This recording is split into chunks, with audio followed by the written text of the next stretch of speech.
नमस्ते दोस्तों। आज का टॉपिक काफी इंटिमिडेटिंग है क्योंकि आज हम जानने वाले हैं हमारी कंट्री के लेजिस्लेटिव प्रोसेस को। जी हाँ, legislative process. Welcome back to my channel. I am CS Heena Jaisinghani और आज हम जानने वाले हैं कि हमारे भारत में कानून बनता कैसे है। कानून फॉलो करना तो हमें सबने सिखाया है, पर कानून बनता कैसे ये जानना भी बहुत ही जरूरी और अहम बात है। शुरुआत होती है ऑब्जेक्टिव से। गवर्नमेंट ऑब्जेक्टिव देती है कि मान लीजिए हमको सेफ्टी के ऊपर कानून बनाना है, फिर कानून बनाया जाता है, मतलब इसका एक ड्राफ्ट प्रिपेयर होता है।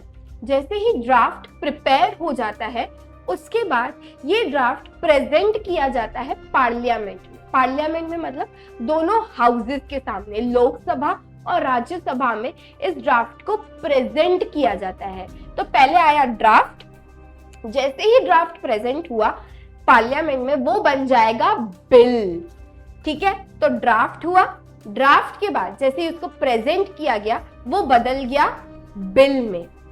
फिर इसके ऊपर डिस्कशंस होते हैं पार्लियामेंट में। पार्लियामेंट अप्रूवल देता है कि ठीक है ये ड्राफ्ट जो है वो बरोबर है, या फिर चेंजेस होते हैं तो चेंजेस बताते हैं। जैसे ही दोनों हाउसेस इसको अप्रूवल दे देता है फिर ये जाता है हमारे प्रेसिडेंट के पास। प्रेसिडेंट भी फिर अपना अप्रूवल देता है, अपना असेंट देता है, उस पर सिग्नेचर्स करता है और ये जो बिल है वो प्रमोट होके बन जाता है क्या, एक्ट। तो इस तरीके से एक ऑब्जेक्टिव उठाया जाता है और उसको ट्रांसफॉर्म किया जाता है एक एक्ट में। ये तो बात हुई लेजिस्लेटिव प्रोसेस की, मतलब जब पार्लियामेंट एक्टिव होती है तो वहां पे डिस्कशंस होते हैं और पार्लियामेंट या फिर दोनों हाउसेस इस बिल को अप्रूव करती है। मगर जब पार्लियामेंट इनएक्टिव होती है, सेशन में नहीं होती है, या फिर जिसे हम रिसेस पीरियड भी कहते हैं, तब क्या, कोई अर्जेंट टाइम है और कंट्री में बहुत ज्यादा सिचुएशन ऐसी आ गई है जहां पे हमको कोई एक्ट अप्रूव करवाना है और पार्लियामेंट सेशन में नहीं है, तब हम क्या करेंगे, तब ये एक्ट कैसे पास होगा। तब आता है ऑर्डिनेंस।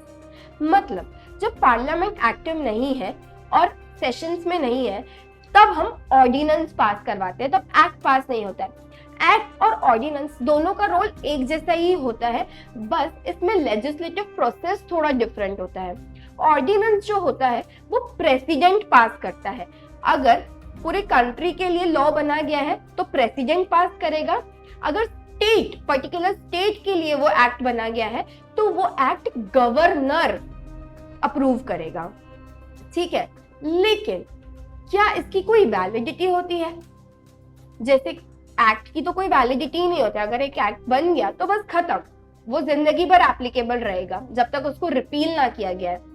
लेकिन ऑर्डिनेंस की वैलिडिटी होती है। ऑर्डिनेंस की वैलिडिटी होती है 6 मंथ की। मतलब ऑर्डिनेंस पास हुआ, उसके बाद जैसे ही पार्लियामेंट का नेक्स्ट सेशन स्टार्ट होगा उसमें हम इस ऑर्डिनेंस को प्लेस करेंगे और जैसे ही पार्लियामेंट उसको अप्रूव करेगी ये ऑर्डिनेंस एक्ट बन जाएगा। तो दो ऑप्शंस होते हैं, या तो पार्लियामेंट उसको अप्रूव करता है या तो वो उसको डिसअप्रूव करता है। अगर अप्रूव कर देता है तो ये ऑर्डिनेंस से कन्वर्ट होके एक्ट बन जाता है। अगर डिसअप्रूव करता है तो उस ऑर्डिनेंस की वैलिडिटी खत्म।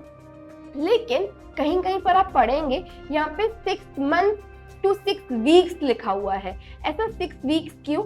मतलब 6 मंथ इसलिए क्योंकि पार्लियामेंट के जो सेशंस होते हैं उन दो सेशंस के बीच में 6 मंथ से ज्यादा का गैप नहीं होना चाहिए। इसीलिए हम कहते हैं कि ऑर्डिनेंस की वैलिडिटी मैक्सिमम 6 मंथ तक होती है। और फिर जैसे ही नेक्स्ट सेशन पार्लियामेंट का आता है उसमें उसको प्लेस किया जाता है। तो जैसे ही पार्लियामेंट में ऑर्डिनेंस प्लेस होगा उसके 6 वीक्स के अंदर हमें इस ऑर्डिनेंस को अप्रूव या फिर डिसअप्रूव करना है। उम्मीद करती हूँ आपको ये वीडियो पसंद आई होगी। अगर पसंद आई तो लाइक और शेयर जरूर करें और सब्सक्राइब करें मेरे चैनल को।